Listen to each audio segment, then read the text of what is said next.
안녕하세요. 7월 5일 금요일 날마다 주께로 큐티 가이드 시작하겠습니다.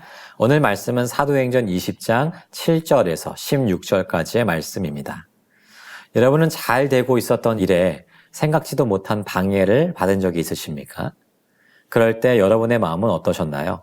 아마도 다 된 밥에 재를 뿌리는 것처럼 당황스럽기도 하고 때로는 허탈한 마음도 드셨을 것이라고 생각합니다. 혹은 그동안 해왔던 이 일을 그만두고 싶은 그런 마음도 들기도 했을 거예요. 이처럼 갑작스럽게 찾아오는 방해와 장애물은 우리가 하던 일에 진척을 막고 또 이에 따라 그것을 포기하고자 하는 마음까지도 먹게 만들죠. 이는 하나님 나라에서의 일도 마찬가지입니다. 우리가 하나님으로부터 주어진 사명을 충실히 감당하고 있을 때 더 잘되기는커녕 방해를 받게 되면 이러한 일들을 허락하신 하나님의 의도와 생각이 무엇인지 궁금해질 수 있습니다. 하지만 곧 우리가 가져야 될 태도는 이 일을 허락하신 하나님의 뜻을 찾고 구하는 일이어야 될 거예요. 오늘 본문의 바울도 이와 비슷한 일을 경험하고 있습니다. 관찰 질문 1번입니다. 바울이 드로아를 떠나기 전에 한 일은 무엇입니까?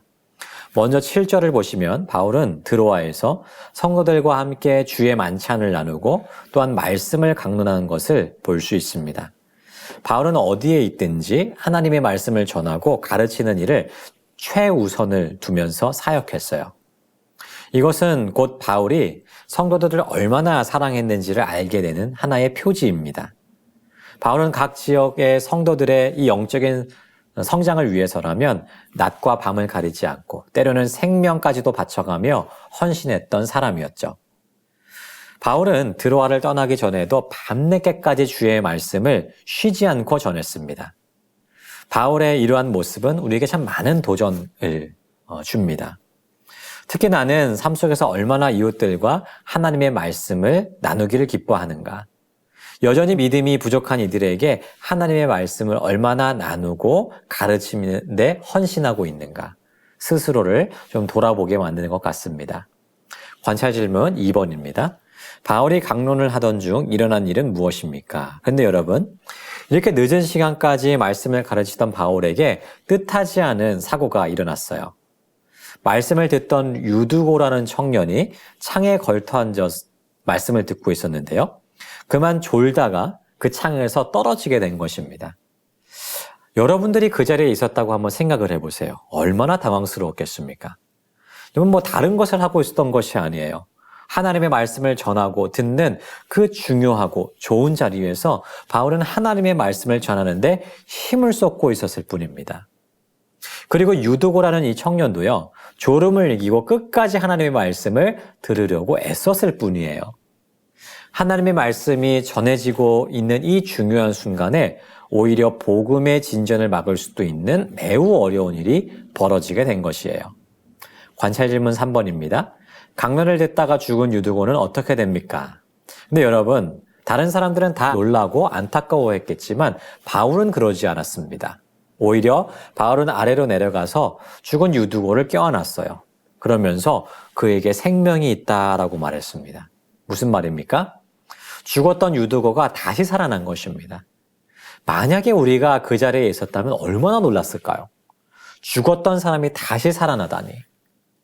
처음에는 당황스러움과 낭망, 어쩔 줄 몰라 하는 그 안타까움이 있었을 줄 몰라요. 하지만 이제는 다시 살아난 유두고를 보면서 오히려 그 당황스러움을 압도하는 참된 기쁨과 위로가 그들을 찾아왔을 것이에요. 그래서 그곳에 있던 사람들이 적지 않은 위로를 받았다라고 이야기하고 있죠. 여러분, 하나님께서 죽은 유두고를 다시 살려주신 이유가 무엇일까요? 만약에 이 이야기가 유두고가 죽은 것으로 끝을 맺었다면 아마 그곳에 다른 사람들은 많은 낙담을 하게 되었을 것입니다. 하지만 유두고가 다시 살아난 이 사건을 통해서 그들은 하나님의 살아계심을 다시 확신할 수 있게 되었어요. 또한 자신들이 믿는 이 복음이 진리임을 확신하면서 많은 위로를 얻을 수 있었습니다.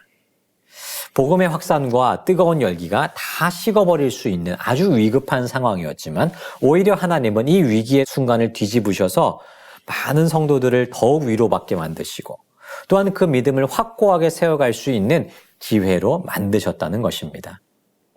사랑하는 여러분, 우리의 삶 속에도 또한 우리의 신앙생활 속에서도 이러한 일들이 일어날 수 있습니다. 매우 뜨겁게 하나님의 일을 하고 있었는데 생각지도 못한 방해가 우리 앞에 찾아오는 순간들이 있을 수 있어요. 여러분, 그럴 때 우리는 하나님께서 왜 이러한 방해와 시련을 주시는지를 생각해 봐야 됩니다. 오늘 말씀에 의하면 하나님은 이 일을 통해서 하나님의 더 큰 역사와 일하심을 보여주시기 위함이라는 것이에요. 신앙과 사역에는 위기와 방해가 항상 도사리고 있습니다. 하지만 우리가 온전히 하나님을 의뢰하고 바라본다면 우리 하나님은 이 위기와 방해를 오히려 더욱 복음이 진전할 수 있는 계기와 기회로 만들어 주실 것입니다. 이 사실을 기억하면서 때로는 찾아오는 방해 속에서도 낙담하지 않은 우리가 되기를 소망합니다. 오히려 주님이 주시는 힘과 능력과 지혜로 이 모든 것을 이기고 하나님이 이루시는 역사를 맛보아 누리는 우리 모두가 되기를 소망합니다. 오늘도 하나님의 일하심을 보고 누리는 우리 모두의 삶이 되기를 주님의 이름으로 축복합니다.